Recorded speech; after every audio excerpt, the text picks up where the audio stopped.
Great, so welcome.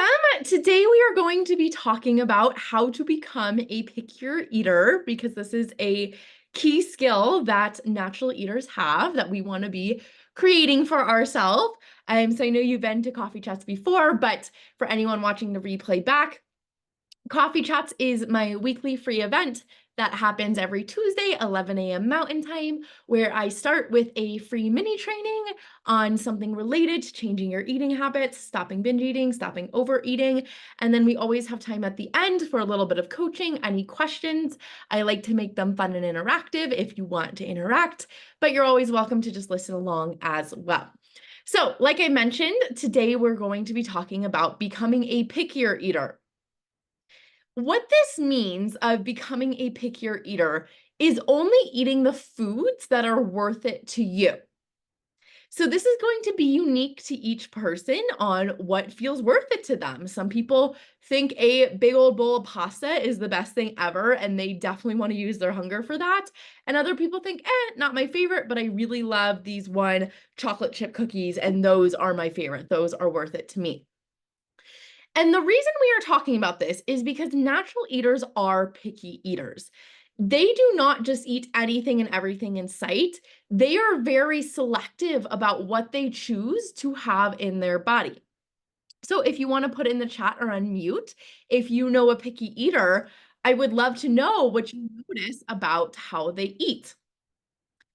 It's really interesting to go about your day and look at what can I learn from natural eaters? What are they doing differently than what I'm doing? How are they thinking about food differently than how I'm thinking? Welcome, Mary. If you want to put in the chat, I just asked if you know any picky eaters and what you notice about how they eat, how they decide what foods are worth it to them, what's important to them, and also how natural eaters do this too. So when we're saying natural eaters are picky eaters, we're not just talking about in the traditional sense of what a picky eater is.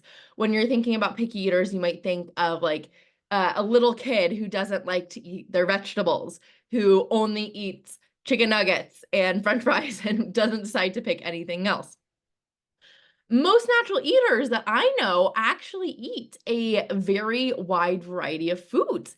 They actually enjoy many types of food. They enjoy many types of vegetables. They're willing to try new things. They're willing to have different flavors and textures. So they're usually pretty open to new foods. But the difference is they're picky in the sense that if they don't like something, if something is not up to their standards, they don't eat it. So they're picky with the taste of it, but also with the quality of it. They don't like the way the tomato tastes, they're not going to eat the tomato. If the cookie isn't up to their standards, they just won't eat the cookie. Natural eaters don't care how expensive the food was. They don't care if it was from a fancy bakery. If it's not that good, they just don't like it. I remember once we went on a family trip to Hawaii, and I always think of my brothers as natural eaters. And we got these really fun mochi dessert things. We got a whole bunch of them. And they tried one of them, and they're like, nah, it's all right. I don't really like it though. And it was from this like world famous bakery mochi place, but they didn't care because they didn't really like the texture of it or the taste of it. So they just didn't really have that much. They tried a bite and then they moved on. They don't care who made it. So natural eaters don't care if their grandma made them their world famous cookies. If they're not really hungry for it, they don't have it. They don't care if it came from a world famous chef. They might try it, but if it's not that good or they're full, they just stop eating. So they're easily saying no and stopping eating no matter what the circumstance is, no matter what the food actually is. Now, dieters, on the other hand, are like the least picky eaters ever. And when I use the word dieters, I mean dieters in the sense, even if you didn't do like a keto diet, if you have a dieting mindset of food restriction and binge eating and overeating, then you are going to be acting like an ex-dieter as well. And current dieters, ex-dieters, they don't really care what the food is because they're just so obsessed with the food. And I remember feeling this way, that I didn't care what was in front of me. I probably was gonna eat it because I was coming from such a place of past mental restriction where I just wanted it all. I just thought I loved all types of food. I thought all food was great. So I would binge on cookies that were a week and a half, 2 weeks old. They were dry and crumbly, maybe, but I had held on all week and then I just said, screw it. And the cookies weren't even that good, but it didn't care to matter to me. I still ate all them. I would overeat on French fries that are cold and bland that someone left behind, and I would pick at them no matter if they tasted mushy and gross. Dieters think that everything tastes good and is special when it is not. Food is actually not that great. And I didn't realize that until I came out of this diet brain fog that I was in, which totally clouded all of my judgment of food. Yes, food can be delicious and it can be good, but if we are honest with ourselves and once you come out of this diet or brain fog, it is not as good as we imagine. It is not as good as the story we tell ourselves. It's actually pretty mediocre of an experience. And there's so many other experiences in life that are so much better than just eating food.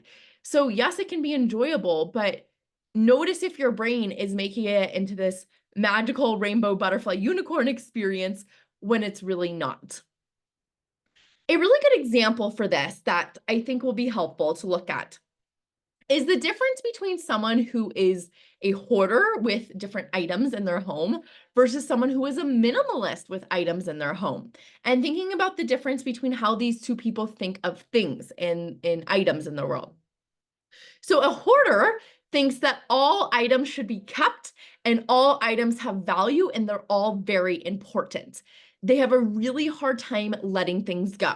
So it doesn't matter that they have 5 spatulas. They think, but what if I need this fifth spatula? What if this other thing disappears?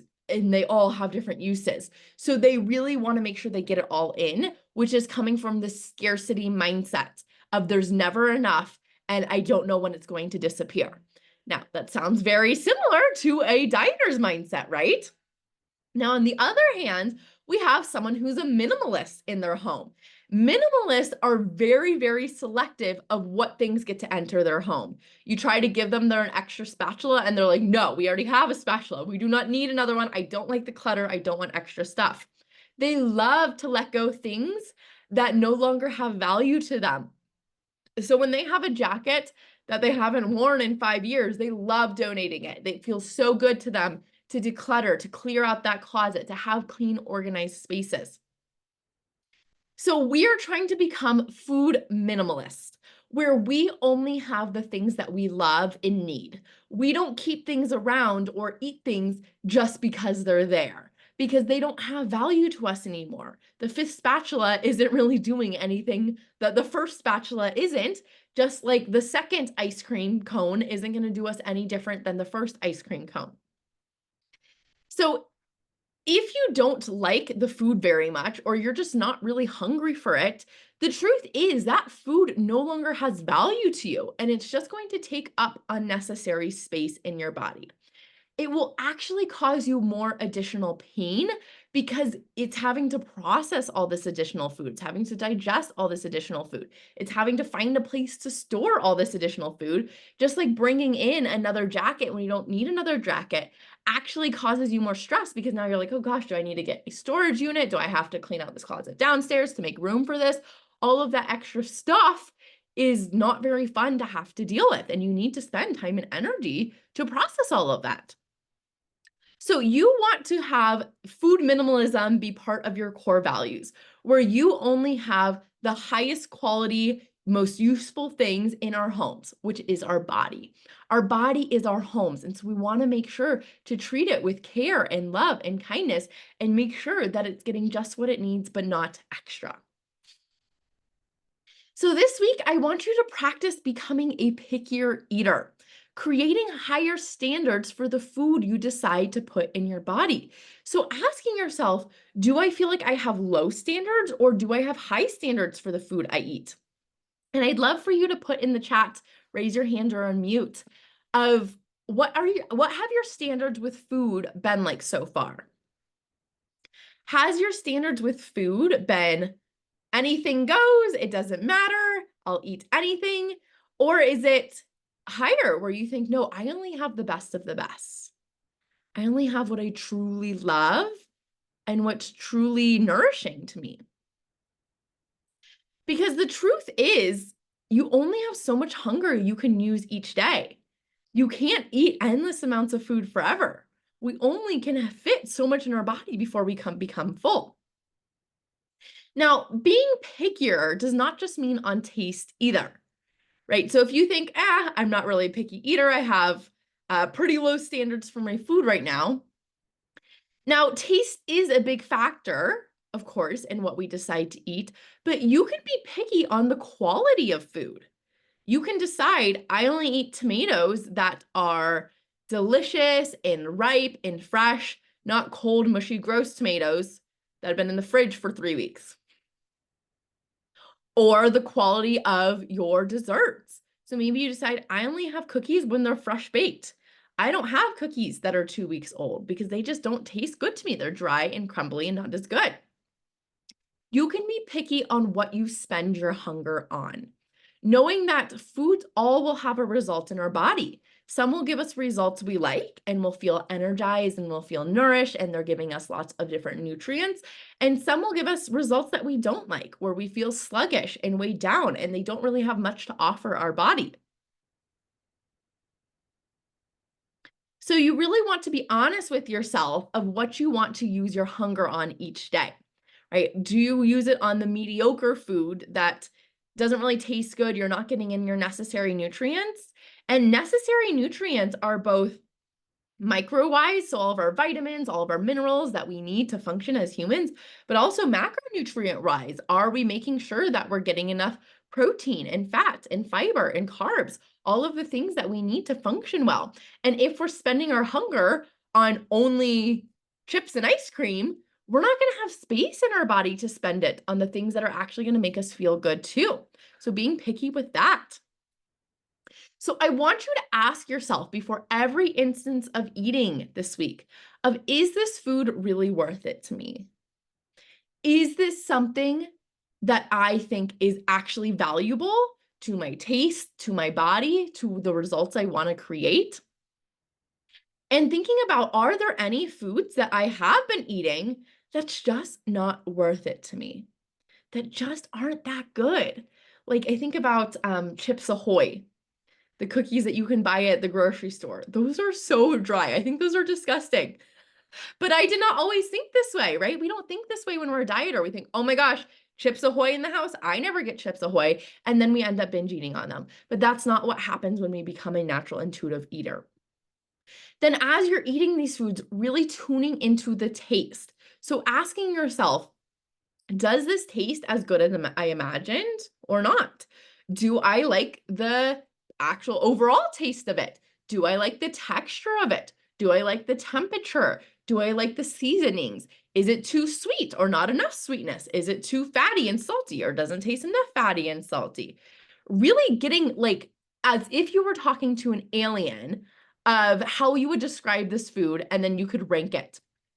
I like to think of myself as a food critic sometimes of, if I were going into this as a restaurant and I were sitting down for this meal, would I enjoy it or would I be like, this is not great. I do not want to eat this. I'm going to the fancy bakery next door where they actually know how to make a cookie. That's the level of standard I want you to have for yourself. So what are your guys' thoughts on this? Is this something that you hold yourself to a high standard of, or do you feel like you haven't been picky with your food so far?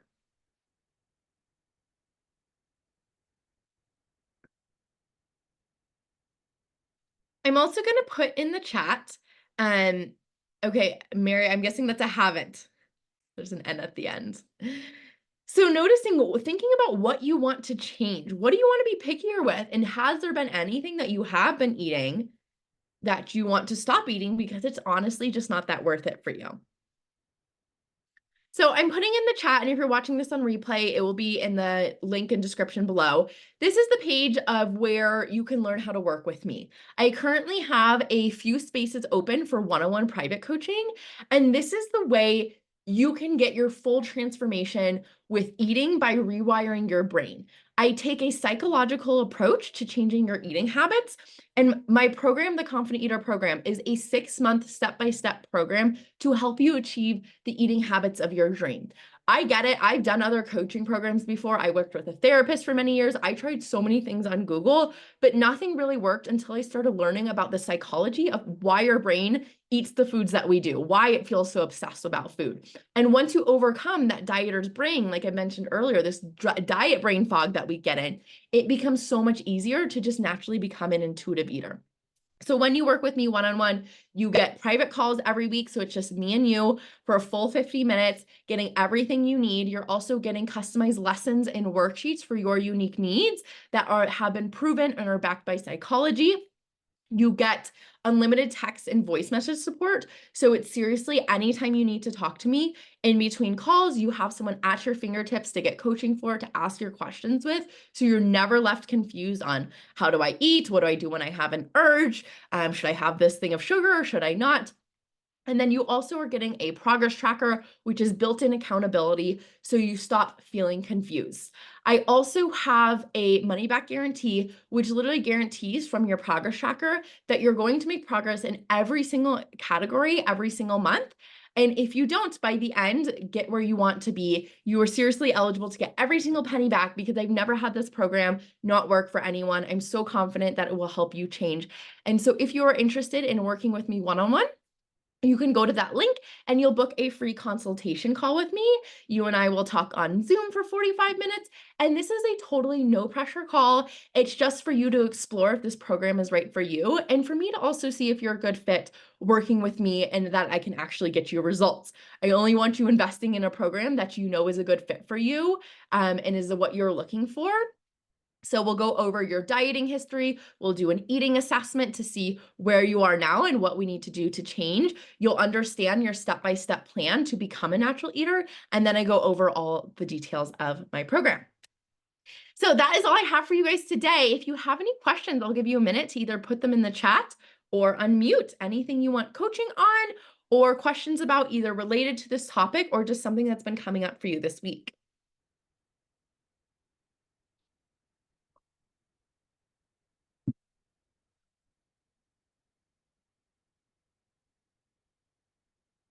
I know as we go into the fall, it's a big time of change. Maybe kids are going back to school, but I think it's a good time to refocus on you and your goals and to think about, what are my next steps and what do I need to become the natural eater I want to be? Really thinking about, the last, 4 months of the year that we have. What were your goals at the beginning of the year? And are you still working on them? Do you need to refocus on them? And what might have been stopping you from getting where you want to be?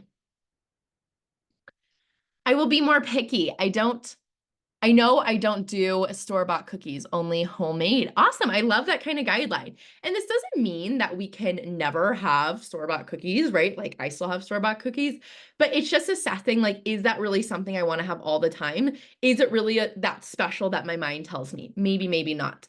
And even when you bake homemade cookies, sometimes we kind of mess up the recipe and it's not that great.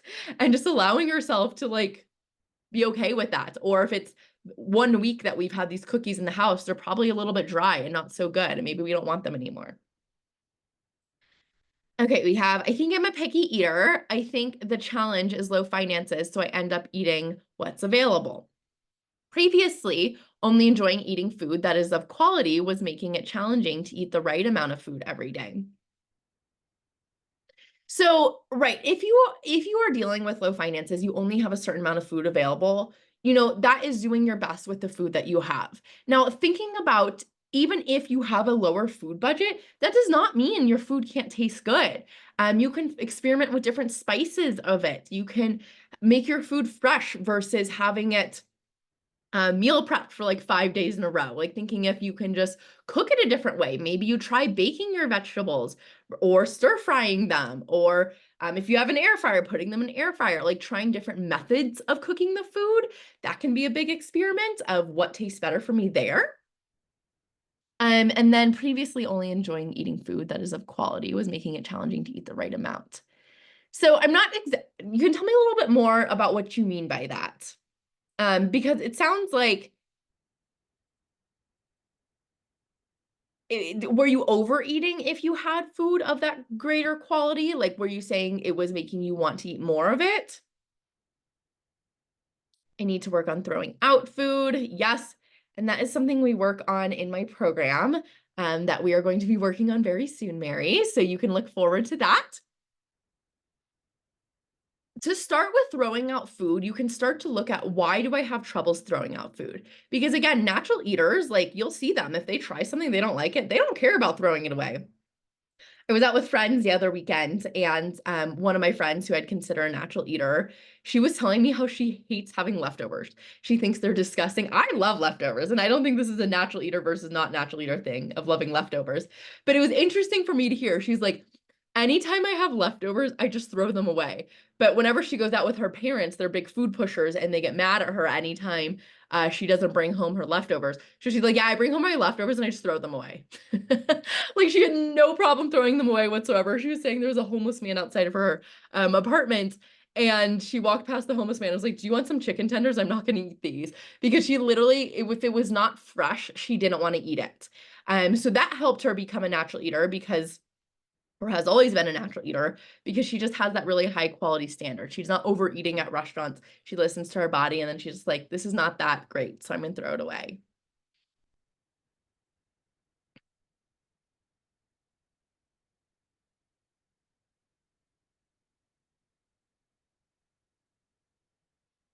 All right, so unless there's anything else, I'll wrap us up for today. So we'll have coffee chats again next week and every week after. Thank you guys for coming today. I'd love to have you again next week. As always so fun having you. Oh, we have our little chat. Um, It was more of what was available at my home was poorly cooked and mushy, and I didn't want to eat it. So it's more about food opportunity. If there's something to eat, I have been eating it, and I've stopped worrying about whether something is healthy, and I've been enjoying food more. Okay, awesome. I'm glad you're starting to shift that.